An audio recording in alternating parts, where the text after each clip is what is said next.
Folks, we have Jessica on the phone tonight, and this was basically for her. And if folks want to type in something or call in, that's fine. There's only 3 people that show up, that's fine too. We won't do this too long. Because when is your hearing, Trump? The hearing is Wednesday. It's Wednesday, see, and they're calling it a hearing, see, so we'll work on that a little bit too. And like I said, a lot of folks that you folks listen to on the internet, like, you know the names. I'm not going to whip out these people's names. But these people, when I start to speak with them, I say to them, the words are imperative what you use. And they try to say, well, hearing and trial is the same thing. It's not even close. Yeah. So when they say it's a hearing, you want a trial. And but they're saying this is a hearing. So whose hearing is this? Because like in common law, it's a trial. And for a hearing would be set up because this is like a preliminary hearing. That's okay. You could have preliminary hearings in common law. Right. Say, you can hash this stuff out before the trial. But you're saying you want the return of your property. It's like, I don't want a hearing over this. I want a trial over this. I want it now. I don't need a hearing. I know what I want. I want 1, 2, 3, 4 of those things returned back to me. That's what I want. I don't have to have no hearing over this. I'm telling you, it was the President of the United States property, and he had 1, 2, or 3, 4 sitting someplace. They'd have a trial. They'd have it now. They ain't going to have no hearings. He's going to run through that court like lightning. So that's the same what you're trying to do. So this hearing stuff is kind of cute, or maybe sounds less. There's a trial, but if you want a trial. So the whole trick is when they define it as a hearing, they're basically setting up the rules. So when they set up the rules, then who makes the rule, also makes the decision on how it is, like being a referee. Right. It's like, I wrote the rules. Don't tell me what just happened. Yeah, don't tell me who complied with the rules or who didn't comply with the rules. I made the rules. We're operating under these rules, and I'm the man in the black robe, and I've been studying these rules for 50 years. Believe me, nobody can interpret these rules like I can. Like, you just learned these rules 2 weeks ago, and you just, got a YouTube video, so, don't tell me what the rules are. Yeah. So that's exactly the attitude the person in the black robe is going to have towards you. Like, believe me, I'm a master of rules. You're not. Sit back and let me do my job, okay? Yeah. Just fixing the transmissions on basis. So you have any clue what this is, lady? No. Then just sit back and let me do what I got to do. Now, if you trust the man in the black robe, that's lovely. But to me, it's like, I'm not putting my faith and trust in somebody I don't know. My mama taught me, well, strangers are danger. I don't trust him. I don't believe he's here for my best interest. I believe that he has an ulterior motive and he has an agenda and he's here for a reason. Or he might be the sweetest man in the world and might feel bad for failing. You know what? Either way, I still like to flip a coin and hope he hopes that he moves in my direction today. I'm going to order him. If the other people sitting on the other side from me do not have a proper claim before this court for that property, I want it returned now. And the only thing I need you, man in a black robe, is to record what happened between me and a person sitting next to me on the opposite side. Did they or did they not have a proper claim before this court? Yes or no? So if they do have a proper claim, you say, fine, Mr. Man or Mrs. in a black robe, set us for a date for a trial tomorrow, and we're good to go. So to me, if you want to say that, that's fine. You're moving your claim before the guy in a black robe or a clerk court. That's all you're basically doing. Or a magistrate. A magistrate is supposed to be the one who helps set the table. Like I said, if you go back in some guys are funny, and they take apart the word magistrate, say magi, black robe, evil, devil, all kinds of nonsense. I just go back and make it simple. A magistrate just meant the person who the king would say, we need more water here, we need more wine, bring me out some more silverware, bring some salt. He would help the court arrange the menu to hold court. That's what a magistrate did. He was the flunky boy. He ran around and made sure everything was being done. So that's all you basically want. You just want some boy run around to make sure that he helps you get your job done. So that's all you're trying to do. You're the king, you're the queen. You're trying to say, hey, I need you to move around these tables, move these chairs, do this, do this, do this. I need you to perform a service for me. That's a magistrate. You don't need him to be the king of the court. You're the king of the court. You're the queen of the court. I don't need you in this court. I'm doing just fine. The magistrate could suggest to you that's exactly what a magistrate is. He's a referral or a referral, somebody who refers and gives you suggestions on where we should go next and how we should hold court. That's fine. Because sometimes in history, a king or queen was 5, 6, 7, 8, 9, 10 years old. And you needed somebody to, sit in and explain to the king what he should do next. Now, raise your left hand, lower your right hand. You needed that, at the time when the king or the queen, is basically incompetent. But you're trying to say you're competent and you're going to move, like, beyond this court into that venue. So what I would do, if I was you, I would write a little notice that the Arnest Court will be holding a return of property hearing on Wednesday. And so you folks may refer to that as a habeas corpus procedure. And you could, like I said, you could attach it like what Canadian habeas corpus basically operates by certain rules, but that doesn't mean you're going to operate by those rules, but, similar to a Canadian rules of habeas corpus, whatever you guys have up there, whatever, 601, whatever. I saw it on something, it was used like 24B or something like that, multiple jurisdictions, different venues, or whatever it was, that's fine. But I would just make a notice to the court, you're telling, this is hard to explain to people in court. You got A court, B court, court. It's the Arnest Court moving into court. Like you're trying to, it's like a husband and wife. Well, before you guys get married, you're courting the woman. So you're courting them. You're trying to make them see it your way. So it's like a courtship. So what you're doing is you're trying to present them with a gift. You're making a presentation of your claim. Right. So obviously, if a guy's got $1 million claim for a landmark, a gold mine, he presents that to a woman, says, "Will you marry me?" She says, "No, not until I know that you got some money to support me." He said, "Well, look, I got a claim for a gold mine." "Well, hell, let's get this marriage thing going." Right. And then you move on from there. But like I said, so what are you doing? You're basically trying to court that tribunal there. So all you're doing right now, though, if this is a hearing, which is fine, it's fine. You say, look, the Arnest Court is going to be holding a hearing on Wednesday at what time? Like 9, 10, 11? 9 o'clock. There you go, 9 o'clock. And you say, at this building, at this courtroom, blah, blah, blah.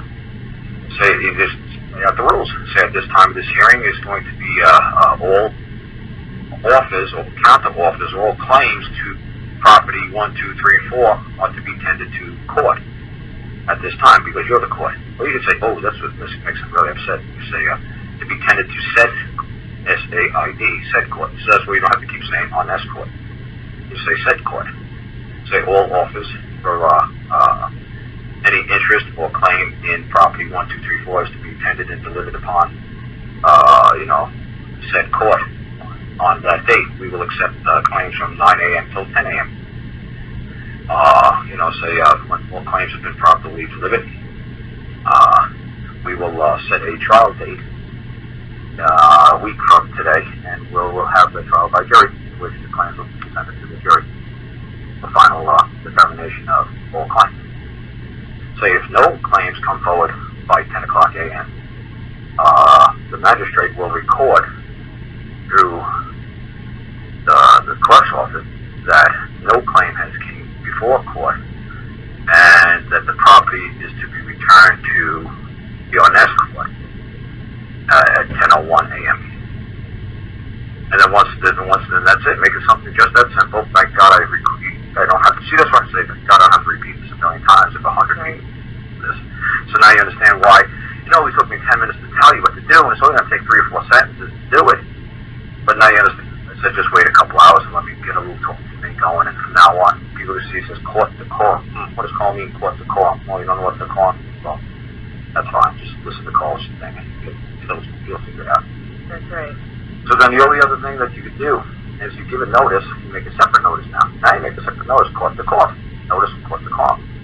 Say, I am the prosecutor of this matter. The Arnest Court will be prosecuting their claim in this venue at 9 a.m. The Arnest will take the left desk. Any claimants, any counterclaimants, or any other future claimants, or any claimants to be, will sit at the right desk, at the right-hand desk. Like I said, I basically said that prosecutor and defendant. Anybody else wants to make a claim, I'm forward. So see, this is what you're trying to do. You're trying to say, make a notice, because what they're going to try to do is they're going to try to say, well, you're the defendant, you sit at the left table. He's the prosecutor, he's the state, he always sits at the right. Oh, they get really upset when I take over their table. They said, no, I'm prosecuting this claim. And they go, no, the state always sits over there. Well, you know what? At this point, I'm prosecuting this claim. They're like, well, whoa. I said, look, you know what? I'll cross your phone. I'll sit over on that left table. I'll sit on the floor. You know what? I don't care where I sit. But I'm telling you right now, as long as all parties know here, in this venue at this time, it is the Lentz court, and I am moving this claim. I don't care if I sit on the ceiling. That's right. You guys got 1 hour to get all the claims before me, presented to me, and it's done. So have at it. So like I said, if the judge tries to see, because when a judge is trying to do a hearing, if he's trying to say, well, if he's starting to ask questions, you have to try to say to him, sir, what are you doing? Like, I object. What? Are you making a claim for my child? No. Then why is not the people to my right not addressing me? Why are they not telling me that they have a claim for my kid? Are they thinking you're judging this matter? You know, like, well, this is a habeas corpus hearing. I say, this is the hearing for the return of my property. And the judge will say, well, I thought we already discussed this. This is habeas corpus. And say, well, honestly, sir, what rules are we working under? And he'll say, well, you know, if you don't know what the rules of habeas corpus is, I advise you get a competent attorney to appear here and advise you.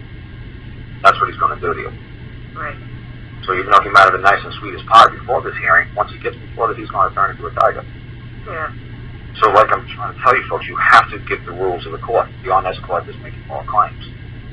You know, this is not a habeas corpus hearing. This is not operating under Rule 24A of the Canadian Code, whatever. This is a return of property hearing.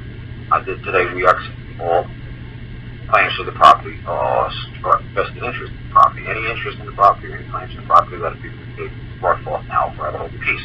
It's the kind of right, something nice and sweet like that. And this is not operating under any Canadian Act. Like, I don't know what the Canadian Act of habeas corpus is. I mean, I've never studied it. I'm sure you have by now. So what do you think it is? You have any idea? It's under the Judicature Act. There you go. So, yeah, tell us what it is. So if other Canadians listen one day, they could look it up. We just know that the habeas corpus was repealed last year in Canada, and they replaced it under the Judicature Act. So we're actually going to be making a precedent by using this this particular junction. But they basically follow in New Brunswick, Canada, Rule 69.1 or something of the judicature or the court rules. So. Okay. So you said it's called Judica. How do you spell that? J-U. You're going to have to write it down first.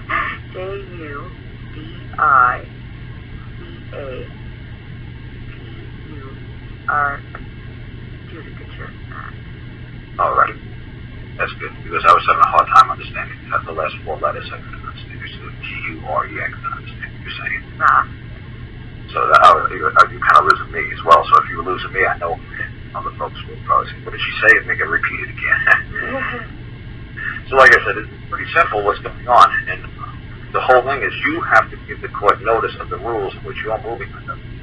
So if I was you folks, I would figure out some sort of thing tonight, go down tomorrow and hand it to the court clerk, give her 2 copies. She'll get one to the judge or whoever's going to be sitting there in the black robe that day. And to the other side. That way everybody knows the rules that they're going to be walking into when they come tomorrow. They know, like, just because you're sitting on the state side doesn't mean you're the prosecutor. This doesn't mean that I'm defending anything. Doesn't mean I'm not guilty of nothing. You see what I'm saying? But they're going to put you in the defendant box. Right. When they see you take over the prosecutor box, they'd be a little upset, wouldn't they? Right. And we've already established when we've gone in there that we were going in as the prosecutors of this case. Right. It's all in the paperwork as well. So what's funny is you could actually do that in open court. Say, would you folks have a problem switching tables? Because honestly, we're the ones prosecuting this claim. Right. You could be a little like that, but don't be snobby. Just say, you know, I want you to get this established, you know, for later. You put it in a note that this is how it's going down. No matter if I'm sitting on a ceiling tile, it doesn't matter. I'm still the prosecutor. Right. If you want to disrespect me, that's fine.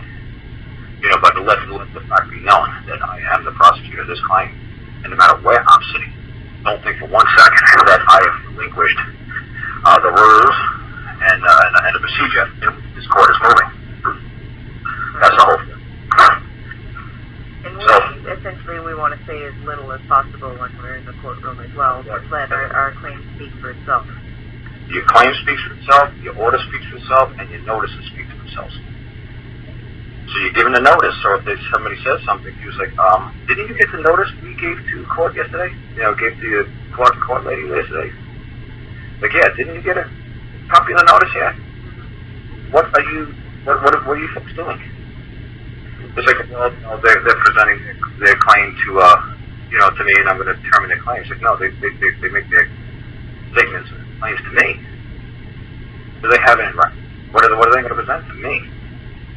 And when you see the state side show up, you say, whatever his name is, do you know what the prosecutor's name? Oh, well, what do they call them up there? What do they call Crown counsel, they call them for the other side. Right. So, what is his name? Is it like Bob or Yeah, his name's David. Good. You refer to him as David. Yeah. That way you say, David, do you have a claim that you'd like to present the honest court today? And it's like, well, I'm not even talking to you. I'm talking to this guy up here. Oh, he's going to do it. And that's lovely. Because that's showing that he has no claim to present to your court. So as long as you're moving to common law, it's supposed to be offers going back and forth between you and him. This is like, say, like preliminary hearing before trial. Right.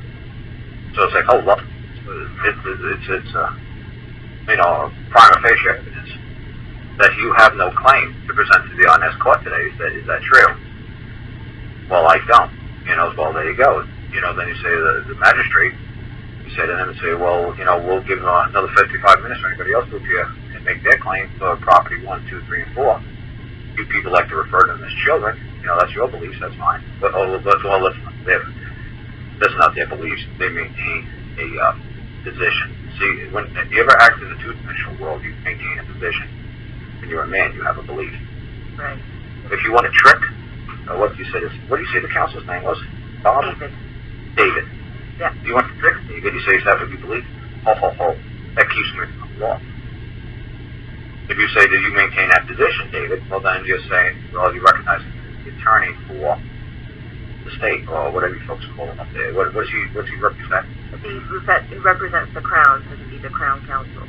But I'm saying, what agency you folks are dealing with? Oh, the Social Service, Minister of Social Development. There you go. Wow, what a goofy name. Yeah. Okay. What Minister of what? Social Development. Okay, like Mazd. Okay, I'm trying to remember how to remember like Mazd. Okay, Minister of Social Development. Oh, wow. Okay, but anyway, you see what I'm saying? You're trying to say, is Mazd, is Social Services going to make an appearance today and make their claim? It's like, well, no, I'm going to make their claim. It's like, okay, well then, you're going to make the claim, and then they're going to appear at trial. So I can cross-examine them. You're not going to be like, well, there's going to be nobody to cross-examine.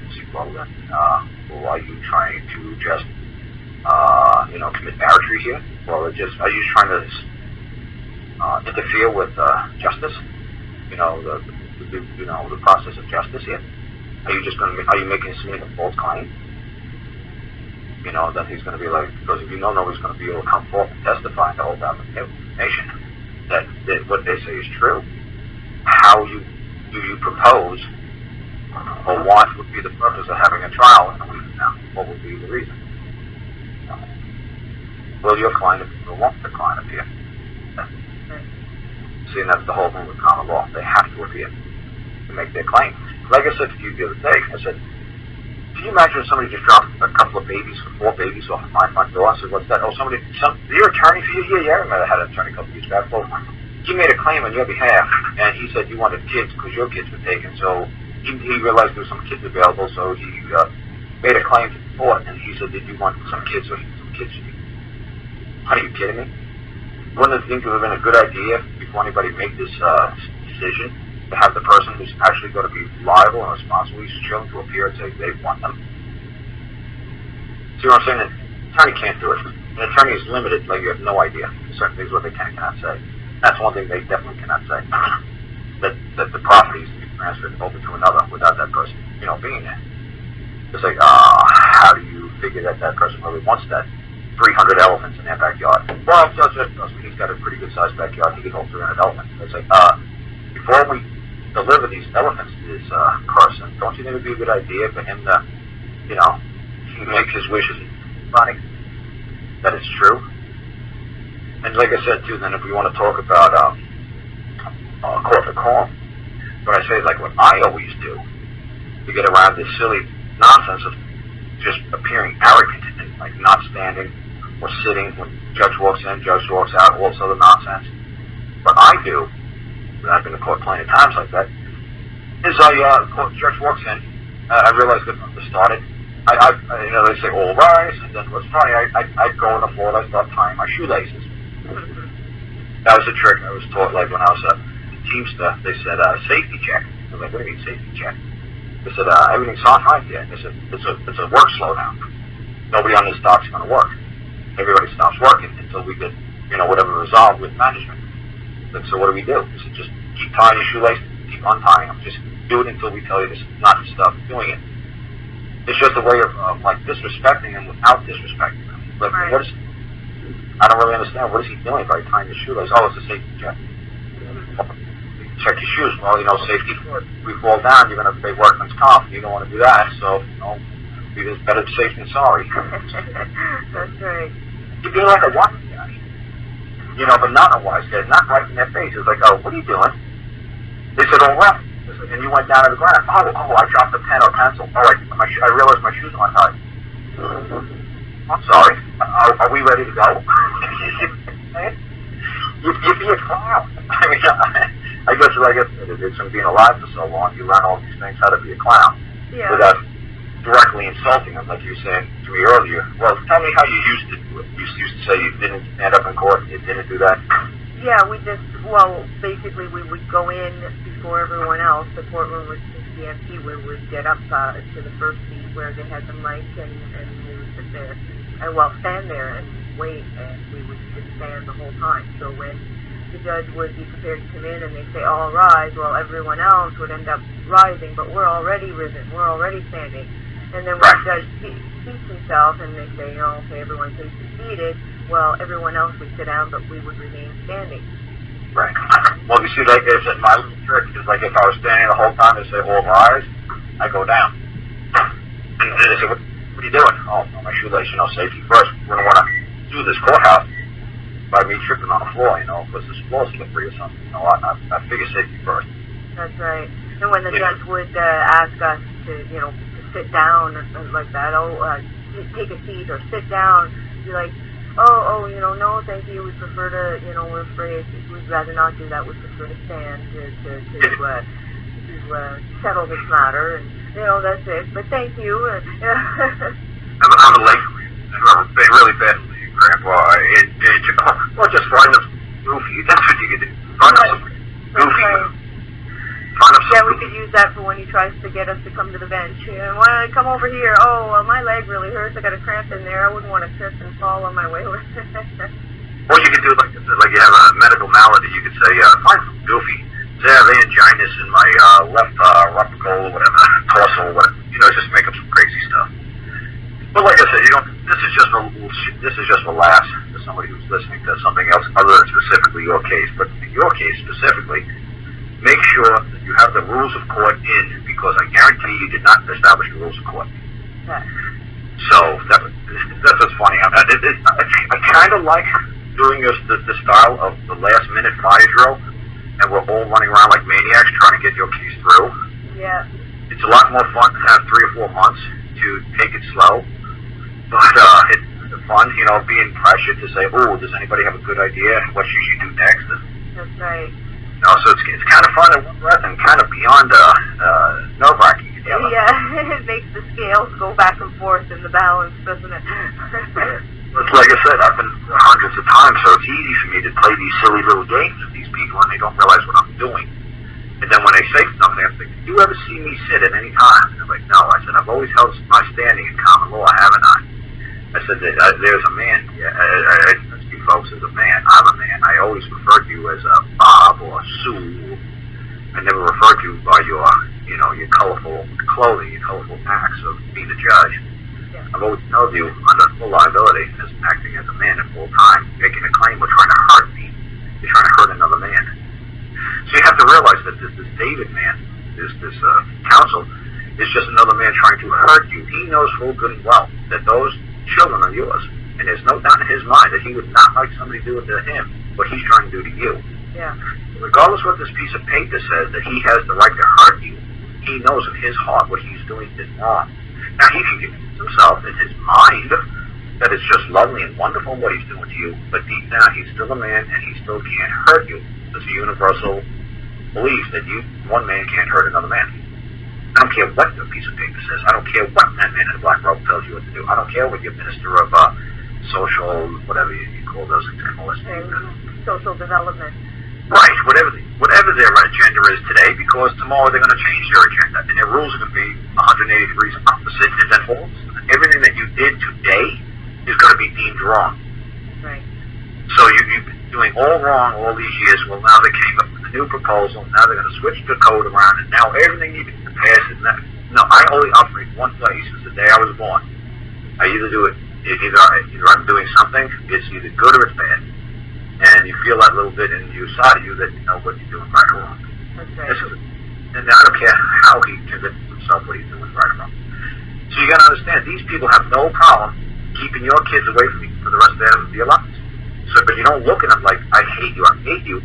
You just say, this got to be stopped, and I'm not going to knuckle down and just be intimidated by you folks. Yeah. This is my court. These are my rules. I have this right according to,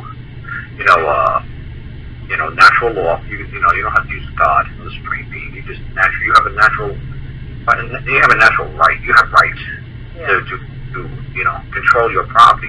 And in the church teaches you any nonsense about property. I'll try to find the John Locke quote. Because it's like, he was saying, well, Lincoln freed the slaves. It's like, yeah, but what did John Locke say about property? Property is when a man claims that his property, his person, exclusive to all others within the society for him to enjoy exclusively of all others. Is that not property? Like my heartbeat and my dreams, my hopes and my desires, is that too not my property? And let him baffle that little ditty. And he'll say, well, okay, then I guess John Locke kind of does trump Abraham Lincoln. It's like, yeah, because that's where Abraham Lincoln got his knowledge. So don't. You want me to trump you? I'll keep trumping you all day. You just little, look before you leap. And then I'll say, well, he who hesitates is lost. You want to play your little games with me? I'll play your little ditty games all day. The bottom line is, does anybody have a claim to that property other than me? Yes and no. And it'll be that simple. And thank God in a common law country, no. In France, that child is part of society. You have no inherent right to that child if you agree to abide by the customs and traditions of that society. That child is part of the community. That's what they're trying to do. In this country, they're trying to make the child a part of the community. Yeah. And that's fine. That's a lovely concept. It's kumbaya and hugaboo and stuff like that. That's lovely. Maybe one day they'll figure out the DNA of the being and get rid of all the anger, lust, greed, gluttony, avarice, fear, hate. They'll eradicate that gene and we'll all be lovely, happy creatures. But until that day, I don't want nobody touching my kid because I don't trust nobody. Right. With my kid, that's my kid. Don't tell me you have good, will for my kid. I will only do what I will do for my kid, and nobody else will do what I will do. And you don't have to explain it to anybody. It's universally accepted that everybody understands this concept about a child and a mother. Yeah. So you don't have to go about that. But what I would do if I was you, establish the rules of court, give them in the form of a notice, explain that the honest court to be holding a preliminary hearing for the return of the property, and if there's any claims that come forward, the trial by jury date will be set 1 week from now. There you go. And if nobody comes forth with a claim for the possession of this child, this man in the black robe before us, who's ever going to sit before us, for a representative of this venue, a representative of this, whoever the clerk assigns to sit before us, he's going to take he's going to be witness to what occurs today, the event, that nobody came forward with a claim, and that my order for the property 1, 2, and 3, 4, also known as children, are to be returned to its original place of origin by 1 a.m. And then once you get that order, then you go to, well, I don't know if you folks have sheriffs in the mounties, then you can bring that order down to the sheriffs in the mounties and say, help me regain my property. Right, here it would be the sheriff. Right, because like I said, if they say you want to do something similar, what you folks call a writ of attachment or writ of sequestration, that's fine. But a writ of sequestration is more like saying, if you really thought MOSD folks, whatever the people out there, the social service people are hurting your children, you could move for a writ of sequestration and say, I want those children, my property, removed from those people because I think they're in great danger and harm. And if you could, can you relocate them if you don't want to put them in my custody and care? Can you please bring them over to a Catholic orphanage? Because I trust those people more.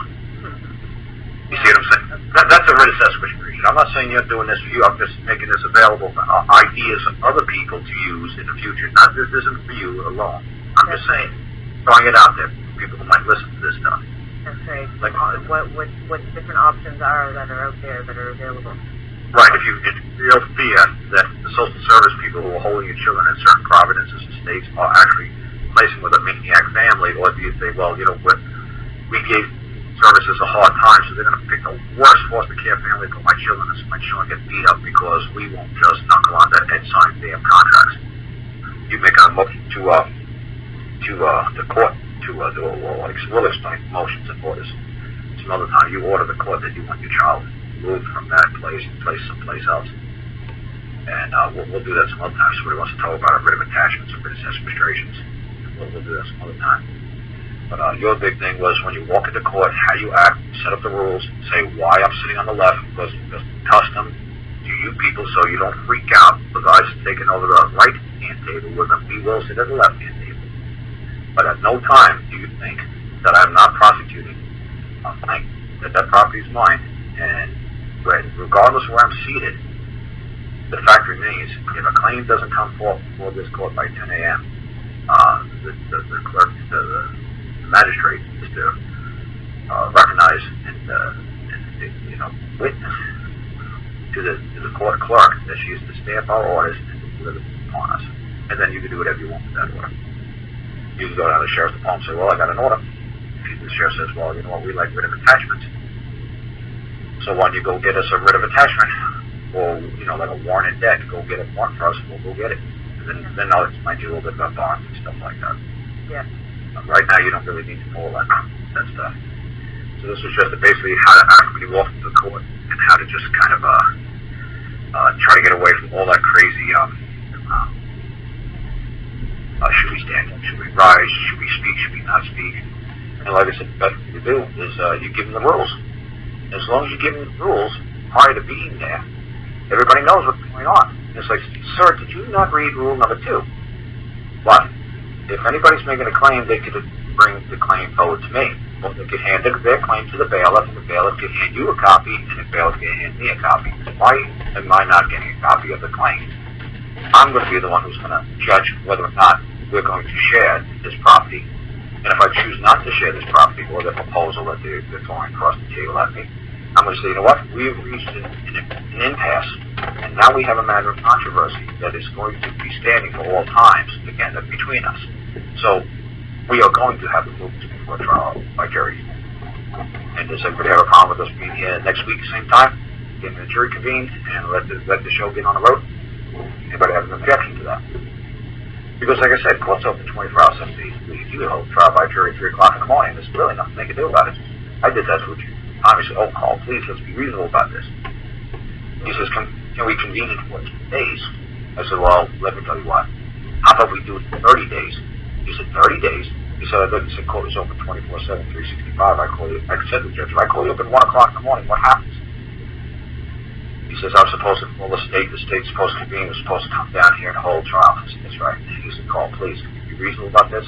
I said, what do you propose? I said, the judge, the hearing officer, what do you propose? He said, how about 14 days? Give me 14 days because I live pretty far away from this county. He was coming up from Montgomery. A big county down there by Montgomery. He said, can you give me a little heads up? How about 14 days? I got things to do in my courthouse. I said, okay. So I said, how about I give you 30 days? He says, wow, that's great, 30? He said, that's very reasonable. I said, buddy, I got to go to Virginia. I got to lock up a phone. I can't be here at 1 o'clock just because I wake up and say, oh, the king's convening court, it's 1 a.m., everybody chop chop. I said, I still got to drive 600 miles to get here. I said, so believe me, it's fine by me. So I go, well, God bless you. At least you're reasonable about this. See, when you really know the rules of the court, and then who's running the court, and then you're the prosecutor, and you're the king or queen, you're the one who's calling the rules. And they have a certain established set of rules. The court is open 24 hours. Well, here in America, here in the United States, it's 24/7, 365.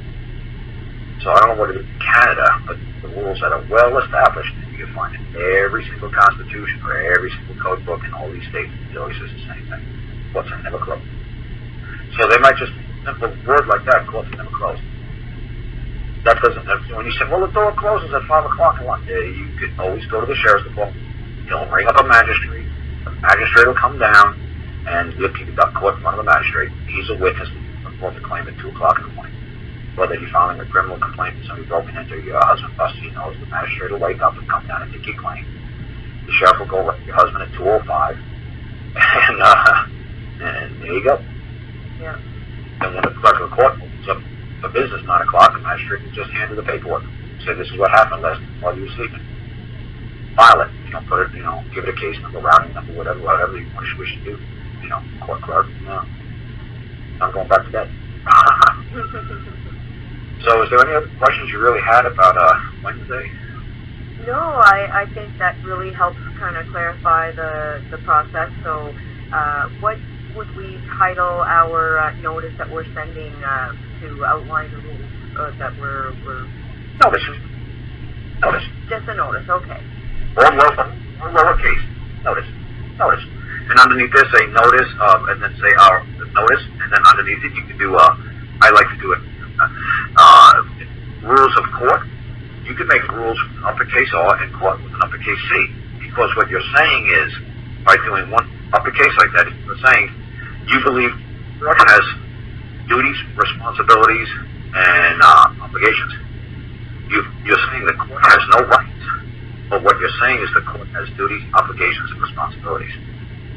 So when you say rules, you're saying that we have no rights, but what we have is duties, obligations, and responsibilities to abide by our own rules. Like if we operate outside of these rules, you make the king and queen aware that we're operating outside of our own parameter and rules that we establish for this court, and you could hold me in contempt of court. See what I'm saying? That's right. You could be held in contempt of your own court. So that's why, like I said, make notice in lowercase, but I'd make the rules of court, rule uppercase R, and C uppercase C. Mm-hmm. When you do the honest court, like I said, you can do it in all lowercase like that if you want, because you believe you have exclusive rights to everything within that honest court. The honest court could be all lowercase, that's fine. Okay. Can you spell the honest court? Yeah. Oh, yeah, and then every time you want to refer back to the honest court, just say Fed court, S-A-I-D court. That way you don't have to keep saying honest court, you say Fed court. And how do you spell the honest court? What's the last name? Oh, you were using our last name. Okay, yeah, so the Arsenal court. Okay, well, you wanted everybody to know Arsenal. Okay. That's what I was saying on that. Kind of figuring that you kind of figured you knew what I meant. So, okay, if anybody's listening to this call, you use your last name. Because if you look at any Supreme Court rulings, like Hale versus Hinkle, it'll say, in the Hinkle court, the lower court decided this, and then it moved up to the Circuit Court, Court of Appeals in New York, and in the Hinkle court, at the court of the New York Superior Court and the New York Supreme Court, the New York Supreme Court in Hale versus Hinkle ruled that the accountant for the banana fruit company, Mr. Hinkle, was denied. So Mr. Hinkle now has brought it before the Supreme Court. So the Hinkle Court has now moved into the Supreme Court of the United States. So what it is the Arsenal Court now is now moving into his venue. It is the Arsenal Court.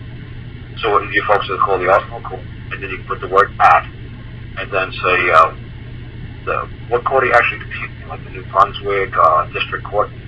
Court of Queen's Bench.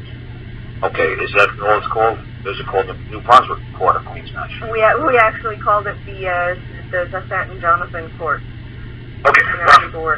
what I'm saying is, what do they like to stylize on their letterhead? How do they like to address themselves? They refer to it as the Court of Queen's Bench in New Brunswick.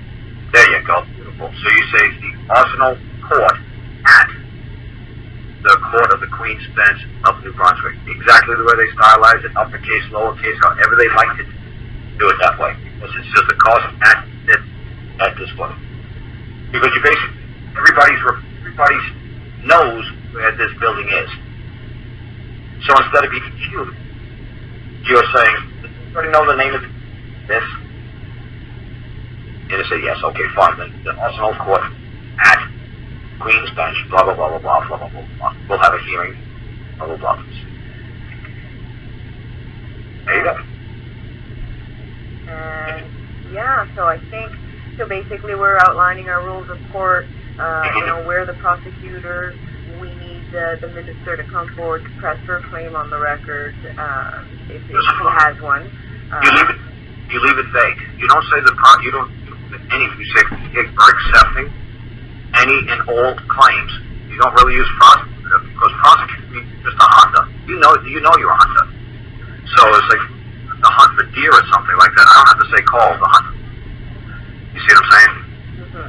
You don't have to define yourself as a prosecutor. So all you have to do is say, on that court is accepting all claims, property, 2, 3, 4, C, whatever. And then you can even put their lovely birth certificates and everything else. So that's fine. Okay. But to say that property one has 1, 2, 4, C exhibit 1, 2, 3, 4. That's fine. And say we're accepting all claims, and may all claims. And we accept all claims from 9 o'clock to 10 o'clock. And it's just simple like that. Don't direct them personally, because what you're trying to establish is people on the right-hand side who exist. They're there's no goric or whatever apparition that somehow they have an opinion of a voice that should even be heard. You see what I'm saying? Yeah. You're trying to make it like they don't even exist. I don't even know where these people, you get the authority of power jurisdiction. I don't understand why these people in this building at this time. I have no idea what makes sense to think they can do what they're doing. So you see what I'm saying? That's right. You're trying to basically, talk to the hand. I don't even know what you are. I don't know. You're just some rule book that sprung out of the ground years ago. Like a lot more. There's agencies on this planet. That's right. See, so that's try to be vague about who's making claims.